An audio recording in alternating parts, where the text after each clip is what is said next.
அனுரவை சுற்றி வளைக்கும் சர்வதேச புலனாய்வாளர்கள்.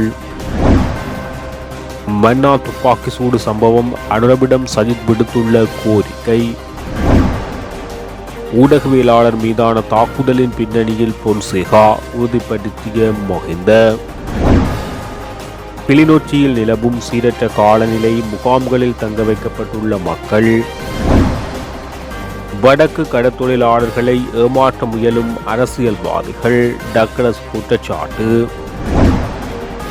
பருத்தித்துறை கடலில் இன்று மீன்பிடிக்க தடை, இலங்கை இராணுவம் அறிவிப்பு.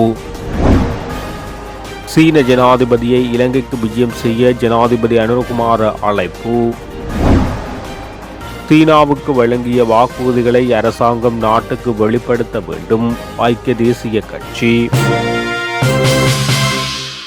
ராஜபக்சக்களை மிக நெருக்கமானவர்களாக கருதிய சீன அரசாங்கம் அவர்கள் ஆட்சி கவிழ்க்கப்பட்டதன் பின்னர் இலங்கை விவகாரத்தில் சிறிது மௌனம் காத்து வந்தது. தற்போது ஆட்சியில் ஜனாதிபதி அனுரகுமார திசாநாயக்க தலைமையிலான அரசாங்கம் அமைந்ததன் பின்னர் சீனாவின் தூதுவர்கள் இலங்கையின் பல்வேறு பகுதிகளுக்கு விஜயம் மேற்கொண்டதை அவதானிக்கக்கூடியதாக உள்ளது. மேலும் அனுரவின் இந்திய விஜயத்தின் போதான உள்ளடக்கங்களை விட சீன விஜயத்தின் போதான உள்ளடக்கங்கள் அதிகமாக பார்க்கப்படுகிறது. இதனால் அனுர அரசாங்கத்தினுடைய செயற்பாடுகள் தொடர்பில் சர்வதேச புலனாய்வாளர்கள் தொடர்ந்தும் அவதானிப்பாளர்கள் என அரசியல் ஆய்வாளர்கள் தெரிவிக்கின்றனர். சீனாவின் ஆட்சி முறைக்கு நிகரான பல செயற்பாடுகள் இலங்கை அரசாங்கத்தாலும் முன்னெடுக்கப்பட்டு வருவதாக சுட்டிக்காட்டப்பட்டுள்ளது. பாதாள உலக செயற்பாடுகளை உடனடியாக ஒழிப்பதற்கும் வெளிநாடுகளில் இருந்து கொண்டு இவற்றை வழிநடத்தும் நபர்களை நீதியின் முன் நிறுத்துவதற்கும் நடவடிக்கை எடுக்குமாறு எதிர்க்கட்சித் தலைவர் சயித் பிரேமதாசா கோரிக்கை விடுத்துள்ளார். குறித்த கோரிக்கையை ஜனாதிபதி அனுரகுமார திசாநாயக்கவிடம் அறிக்கை மூலம் முன்வைத்துள்ளார். அறிக்கையில் மேலும் தெரிவிக்கப்பட்டுள்ளது, 2025 ஆண்டின் ஆரம்பத்துடன் கடந்த 16 நாட்களில் மாத்திரம் 5 துப்பாக்கிச்சூட்டு சம்பவங்கள் பதிவாகி இருப்பது பாரதூரமான நிலைமை என்பதை நான் முதலில் சுட்டிக்காட்டுகிறேன். இந்த துப்பாக்கிச்சூட்டில் 5 பேர் உயிரிழந்து மேலும் 4 பேர் காயமடைந்துள்ளனர். இவ்வாறானதொரு சூழ்நிலையில் நாட்டின் சிவில் பிரஜைகள் தமது அன்றாட நடவடிக்கைகளை சுதந்திரமாக மேற்கொள்வதில் நிச்சயமற்ற நிலை ஏற்பட்டுள்ளது. போலீஸ் திணைக்கள புள்ளி விவரங்களின்படி வெளிநாடு சென்றுள்ளவர்களில் 188 பேருக்கு சர்வதேச சிவப்பு எச்சரிக்கை விடுக்கப்பட்டுள்ளன. இவர்களில் 63 பேர் வெளிநாடுகளில் இருந்து கொண்டு பாதாள உலக செயற்பாடுகளை மேற்கொண்டு வருவதுடன் கொலை, கப்பம், மிரட்டல் போன்ற சமூக விரோத செயற்பாடுகளையும் முன்னெடுத்து வருகின்றனர் என்பது கண்டறியப்பட்டுள்ளது. ஒரு நாட்டின் குடிமக்களின் வாழ்வுரிமையை நிலைநாட்டுவது எந்த ஒரு அரசாங்கத்தின் முதன்மை பணியாகும்.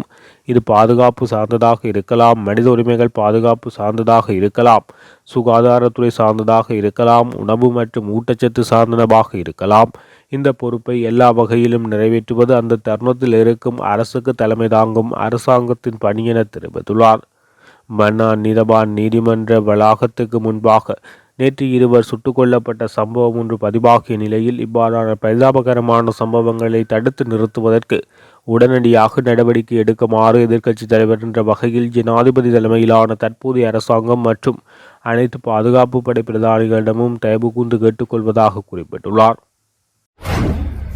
2009 ஆண்டு தன் மீது நடாத்தப்பட்ட தாக்குதலின் பின்னணியில் அப்போதைய இராணுவ தளபதி பொன்சேகாவின் தலையீடு இருந்ததை முன்னாள் ஜனாதிபதி மஹிந்த ராஜபக்ச தன்னிடம் கூறியதாக திவிட பத்திரிகையின் ஸ்தாபக ஆசிரியர் உபாலி தென்னகோன் தெரிவித்துள்ளார்.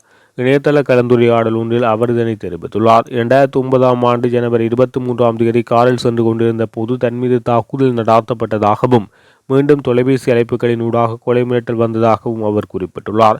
எனவே 2009 ஆண்டு பிப்ரவரி 13 அவர் இலங்கையிலிருந்து அமெரிக்காவுக்கு புலம்பெயர்ந்தார்.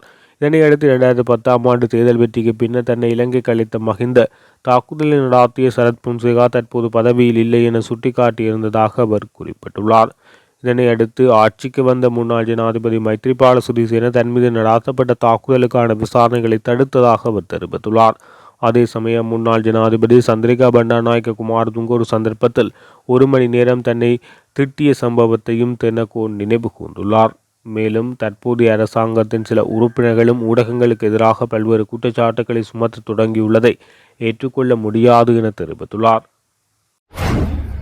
வெள்ள அனர்த்தம் காரணமாக கிளிநொச்சி கண்டாவளை பிரதேச செயலாளர் பிரிவுக்குட்பட்ட கண்டாவளை, ஐயன்கோயிடி, பெரியகுளம் மற்றும் ஊரியான் ஆகிய பகுதிகளில் வசிக்கும் மக்கள் இடைத்தங்கல் முகாம்களில் தங்க வைக்கப்பட்டுள்ளனர். தற்போது நிலவுகின்ற சீரற்ற காலநிலை காரணமாக கிளிநொச்சி மாவட்டத்தின் இரணைமடு குளத்தின் மேலதிக நீர் வெளியேறி வருகிறது. இதனால் அதனை சுற்றியுள்ள பகுதிகளில் மொத்தமாக 245 குடும்பங்களைச் சேர்ந்த 660 பேர் பாதிக்கப்பட்டுள்ளதாக தெரிவிக்கப்பட்டுள்ளது. இந்த நிலையில் இவர்களுக்கான சமைத்த உணவு பிரதேச செயலகம் ஊடாக ஒழுங்குபடுத்தப்பட்டு வழங்கப்பட்டு வருவதுடன் அவர்களுக்கான சுகாதார வசதிகளும் ஏற்படுத்தப்பட்டுள்ளது. ஜனாதிபதி தேர்தல் கண்காணிப்பு தொடர்பான இறுதி அறிக்கை பிரதமர் கரணி அமரசூரியவிடம் கையளிக்கப்பட்டுள்ளது. குறித்த அறிக்கையை நேற்றைய தினம் ஐரோப்பிய ஒன்றிய தேர்தல் கண்காணிப்பாளர்கள் குழுவின் தலைமை கண்காணிப்பாளர் நாச்சோ சாnchez அமோரினா பிரதமரிடம் கையளித்தார். இதன்போது எதிர்கால தேர்தல் செயல்முறைகள் தொடர்பாகவும் மேம்படுத்துவதற்கு முக்கிய பரிந்துரைகள் மற்றும் அவற்றை செயற்படுத்துவதற்கான எதிர்கால நடவடிக்கைகள் குறித்தும் கவனம் செலுத்தப்பட்டுள்ளமை குறிப்பிடத்தக்கது. இந்திய கடத்தொழிலாளர்களின் அத்துமீறல் தொடர்பில் தமிழ்நாட்டு முதலமைச்சருடன் பேசப்போவதாக கூறி வடபகுதி கடத்தொழிலாளர்களை சில அரசியல்வாதிகள் ஏமாற்ற முயற்சிப்பதாக முன்னாள் கடத்தொழில் அமைச்சர் டக்ளஸ் தேவானந்தா குற்றம் சாட்டியுள்ளார். தமிழ்நாட்டில் தமிழக முதல்வர் மு.க.ஸ்டாலின் தலைமையில் இடம்பெற்ற அயலவர்கள் நிகழ்வில் பங்கேற்ற தமிழ் பாராளுமன்ற உறுப்பினர்கள் இலங்கை இந்திய கடத்தொழிலாளர்கள் தொடர்பில் முதலமைச்சரிடம் பேசாமை தொடர்பில் அவரிடம் கருத்து கேட்டபோது அவர் இவ்வாறு தெரிவித்துள்ளார். தமிழக முதலமைச்சர் ஸ்டாலின் தலைமையில் இடம்பெற்ற நிகழ்வில் தமிழ் பாராளுமன்ற உறுப்பினர்கள் பலர் பங்கேற்றார்கள். குறித்த நிகழ்வில் இலங்கையிலிருந்து சென்ற சில தமிழ் பாராளுமன்ற உறுப்பினர்கள் செல்பி எடுத்தமை சமூக ஊடகங்களில் வெளியாகியது. இலங்கை இந்திய கடத்தொழிலாளர் விவகாரம் பல வருடங்களாக பேசுபொருளாக இருக்கின்ற நிலையில் எல்லை தாண்டிய இந்திய கடத்தொழிலாளர்களை கட்டுப்படுத்துமாறு தமிழக முதல்வரிடம் நிகழ்வில் கலந்து கொண்ட பாராளுமன்ற உறுப்பினர்கள் பேசியிருக்கலாம். ஆனால் அவர்கள் அவ்வாறு பேசியதாக தெரியவில்லை. குறித்த நிகழ்வில் கலந்து கொண்ட பாராளுமன்ற உறுப்பினர் ஒருவர் தமிழக முதல்வருடன் கடத்தொழிலாளர் விவகாரம் தொடர்பில் பேசுவதற்கு தயாராக இருப்பதாகவும் அதற்கான ஒழுங்குகள் மேற்கொள்வதாகவும் தெரிவித்தார். அவரது கருத்து வடபகுதி கடத்தொழிலாளர்களை ஏமாற்றும் ஒரு நாடகமாக நான் கருதுகின்றேன். தமிழ்நாட்டின் தமிழக முதல்வர் அருகில் அமர்ந்திருக்கும் போது கடத்தொழிலாளர்கள் விவகாரம் தொடர்பில் பேசியிருக்கலாம் அல்லது குறித்த நிகழ்வு முடிவடைந்த பின் தமிழக ஊடகங்களுக்கு இந்த கடத்தொழிலாளர்கள் விவகாரத்தில் உண்மைத்தன்மை தொடர்பில் தெளிவுபடுத்தி இருக்கலாம். ஆனால் அவர்கள் அவ்வாறு செய்யவில்லை. நான் கடத்தொழில் அமைச்சராக இருந்த போதும் இந்திய கடத்தொழிலாளர்கள் எல்லை தாண்டுகின்ற பிரச்சினை தொடர்பில் இருநாட்டு கடத்தொழிலாளர்களையும் அழைத்து தமிழ்நாட்டில் பேசுவதற்காக தமிழக தலைவர்களுடன் பேசினேன். நேரில் பேசுவதற்கு நேரம் தருவதாக கூறினார்கள். துரதிர்ஷ்ட அதிகாரம் தற்போது என்னிடம் இல்லை. நான் தற்போது அதிகாரத்தில் குறித்த நிகழ்வுக்கு தமிழ்நாடு சென்றிருந்தால் தமிழக முதலமைச்சருடன் பேசி இருநாட்டு கடத்தொழிலாளர்களையும் அழைப்பது தொடர்பில் முடிவு எடுத்திருப்பேன் என தெரிவித்துள்ளார். வடக்கு பிராந்திய இலங்கை கடற்படையினர் இன்று பருத்தித்துறை கடலில் கடற்படை களமான SLNS ரணவிக்ரம களத்திலிருந்து சூட்டு பயிற்சி மேற்கொள்ள இருப்பதால் கடத்தொழிலாளர்கள் குறித்த பகுதிக்குள் பிரவேசிக்க வேண்டாம் என அறிவுறுத்தல் விடுக்கப்பட்டுள்ளது. இலங்கை கரையோர காவற்படையின் வடக்கு பிராந்திய பணிப்பாளர் யாழ்ப்பாண நீரியல் வள திணைக்களம் ஊடாக அனைத்து கடத்தொழில் சங்கங்களுக்கும் இந்த அறிவித்தலை விடுத்துள்ளார். இன்று காலை 8 மணியிலிருந்து மாலை 5 மணி வரை குறித்த கடற்பகுதிகளில் சூட்டுப்பயிற்சி கடத்தொழில் நடவடிக்கைகள் மேற்கொள்ளப்படுகின்ற இடங்களில் சூட்டுப்பயிற்சி இடம்பெறுவதனால் கடத்தொழில் நடவடிக்கைகளில் ஈடுபட வேண்டாம் என கடத்தொழிலாளர்களுக்கு அறிவுறுத்தல் விடுக்கப்பட்டுள்ளது. சீனாவுக்கு விஜயம் மேற்கொண்டுள்ள ஜனாதிபதி அந்த நாட்டுடன் செய்து கொண்டுள்ள ஒப்பந்தங்கள் தொடர்பில் இன்னும் நாட்டுக்கு தெரிவிக்கப்படவில்லை. அதனால் சீனாவுக்கு வழங்கிய வாக்குறுதிகளை அரசாங்கம் உடனடியாக நாட்டுக்கு வெளிப்படுத்த வேண்டும் என ஐக்கிய தேசிய கட்சியின் முன்னாள் பாராளுமன்ற உறுப்பினர் சமன் ரத்னபிரிய தெரிவித்துள்ளார். கடந்த அரசாங்க காலங்களில் வெளிநாடுகளுடன் ஒப்பந்தங்கள் கைச்சாத்திடப்பட்டதுடன் அந்த ஒப்பந்தங்களின் நன்மைகள் தொடர்பில் அரசாங்க ஊடகங்கள் நாட்டு மக்கள் அறிவுறுத்துவது வழமை. ஆனால் அவ்வாறான எந்த அறிவிப்பும் இதுவரை வெளியாகவில்லை. ஆனால் அரசாங்கம் சீனாவுடன் 15 ஒப்பந்தங்களில் கைச்சாத்திட்டுள்ளதாகவே தெரிவிக்கப்படுகிறது. ஆனால் அரசாங்கம் சீனாவுடன் செய்து கொண்டுள்ள ஒப்பந்தங்கள் குறித்து நாட்டுக்கு தெளிவுபடுத்த வேண்டும்.